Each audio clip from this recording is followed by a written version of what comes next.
Rao Bahadur movie review అంటూ చూద్దాం. So నిజాలు మాట్లాడేసుకుందాం ఈ సినిమా గురించి. సో మేము సత్యదేవ్ ఫ్యాన్, మాకు ఎలానే సినిమా నచ్చాలి అంటే ఇక్కడ నుంచి మీరు మింగేయచ్చు అంటే చెప్తున్నా, అవి వెళ్ళిపోవచ్చు, జెన్యున్గా చెప్తున్నా. సో బేసిక్ స్టోరీ లైన్ ఏంటి, అసలుకి ఏ లెవెల్లో తలనొప్పి లేస్తుందంటే ఈ మూవీ చూసిన తర్వాత, వామ్మో ఒక శక్తి. చాలా మూవీస్ ఉన్నాయి కదా, రాడ్కి రాడ్ అలాంటి సినిమాలు అయితే గుర్తుకొస్తాయి. టార్చర్ 2 hours 49 minutes అయితే ఈ మూవీ అయితే రన్ టైం అయితే ఉందని చెప్పుకోవచ్చు. సో మీకు ఒక బేసిక్ స్టోరీ లైన్ అయితే చెప్తా, మీరైతే జాగ్రత్తగా వినండి. సో మూవీ ఒక బేసిక్ స్టోరీ లైన్ ఏంటంటే, మన సత్యదేవ్ తనకు వచ్చేసరికి లంగ్ క్యాన్సర్ అయితే ఉంటుంది. సో ఊహా ప్రపంచంలో ఉన్న హీరో తన జీవితంలో ఏం జరిగింది అనేది ఒక మూవీ ఒక బేసిక్ స్టోరీ ప్లాట్ లైన్ అని చెప్పుకోవచ్చు. ఇదే మూవీ ఒక బేసిక్ స్టోరీ లైన్. సో అసలుకి స్టోరీ మనకి ఎక్కడ అర్థమవుతుంది, స్టోరీ మనకి ఎక్కడ రివీల్ అవుతుంది అంటే లాస్ట్ క్లైమాక్స్లో ఒక 15 minutes ఉంది అనగా రివీల్ అవుతుంది. సో మీకు ఎక్కడ నచ్చదు, మీకు అంత డిప్రెషన్ అంటే ఫస్ట్ నుంచి చూసిన తర్వాత ఏంద్రా ఇట్లుంది, క్యారెక్టర్స్ ఏంటి, నిజం చెప్తున్నా సత్యదేవ్ అనేది ఒక యాక్టర్, ఒక గుడ్ పర్ఫార్మెన్స్ ఇచ్చిన యాక్టర్. ఎందుకంటే మనం సలార్ మూవీలో చూసినాం, ఇంకా వేరే డిఫరెంట్ మూవీస్లో చూసాం. అస్సలకి ఆ క్యారెక్టర్లో తనైతే అస్సలకి అంతలాగా యాక్ట్ చేయలేదు అని వాస్తవం అయితే నాకు అనిపిస్తుంది. నాకు ఎక్కడైతే ఇంప్రెస్ అవ్వలేకపోయినా తన యాక్టింగ్ చూసి. సో మీకు నచ్చవచ్చు, నాకైతే అస్సలకి నచ్చలేదు.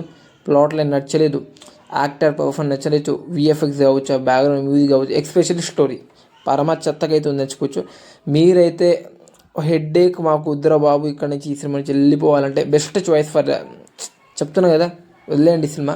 చెప్తున్నా కదా, అస్సలకి నచ్చదు. లాస్ట్ 15 minutes క్లైమాక్స్ అయితే నచ్చే అవకాశం మీకు అయితే ఉంది. అదొక డిఫరెంట్గా అయితే వీళ్ళు చేసారు. కానీ ఆ లాస్ట్ 15 minutes కోసమే మనం మొత్తం మూవీ చూడాలి అంటే అది ఇంపాసిబుల్, ఒక వ్యక్తికి ఇంపాసిబుల్. చాలా హెడ్ఏక్ వస్తుంది, వాము అసలుకి మీరు భరించలేకపోతారని చెప్పొచ్చు. ఫస్ట్ హాఫ్ అయితే వాము బాబులకి బాబు అని చెప్పొచ్చు, సెకండ్ హాఫ్ కూడా దారుణం అయితే ఉంటుందని చెప్పొచ్చు.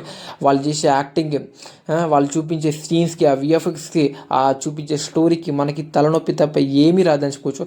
ఈ మూవీని ఎంత స్కిప్ చేయడం అది.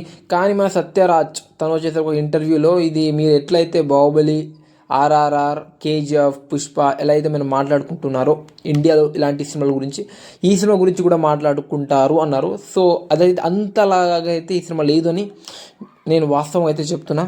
సో వేస్ట్ ఆఫ్ మనీ అని చెప్పుకోవచ్చు. ఈ సినిమాని చూడడం అయితే వేస్ట్ నా ఒపీనియన్లో. మేము సత్యరాజ్ ఫ్యాన్, సత్య ఫ్యాన్ అంటే మీరు వెళ్ళి చూడవచ్చు, అది మీ ఇష్టం. బట్ చెప్తున్నా, ఏది నచ్చదు మీకు డెఫినెట్గా చెప్తున్నా, తలనొప్పి తప్ప ఏమి బెనిఫిట్ అయితే ఈ మూవీతో ఉండదు. మీకు అంతగా ఫ్యాన్ ఉంటే ఓటీటీ వచ్చినప్పుడు చూసుకోండి, చెప్తున్నా కదా. సో మరి ఇది నా రివ్యూ రావ్ బహదూర్. సో నాకైతే ఎక్కడైతే నచ్చలేదు అని చెప్పుకోవచ్చు, హెడ్ఏక్ తప్ప ఇంకేం లేదు. సో ఈ సినిమా మీరు చూస్తుంటే మీకు ఎలా అనిపించింది అనేది జెన్యున్గా కామెంట్ చేయండి. ఎవరైనా సరే జెన్యున్గా అయితే కామెంట్ చేయాల్సిందే. ఇంకా నెక్స్ట్ వచ్చేసరికి ఈ మూవీకి నేను ఇస్తున్న రేటింగ్ వచ్చేసరికి, రేటింగ్ అయితే ఈ సినిమాకి అవసరమే లేదు. ఎందుకంటే అంత చెప్పలేకపోతున్నా, నోరైతే తిరగలేకపోతుంది, అంత చెత్తగా ఉందంటే అర్థం చేసుకోండి సినిమా ఏ లెవెల్లో రాడ్ దింపారో మనకనేది ఆడియన్స్ మీద. So that is the video.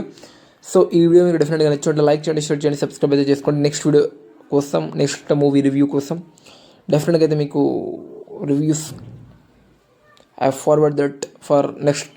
Okay.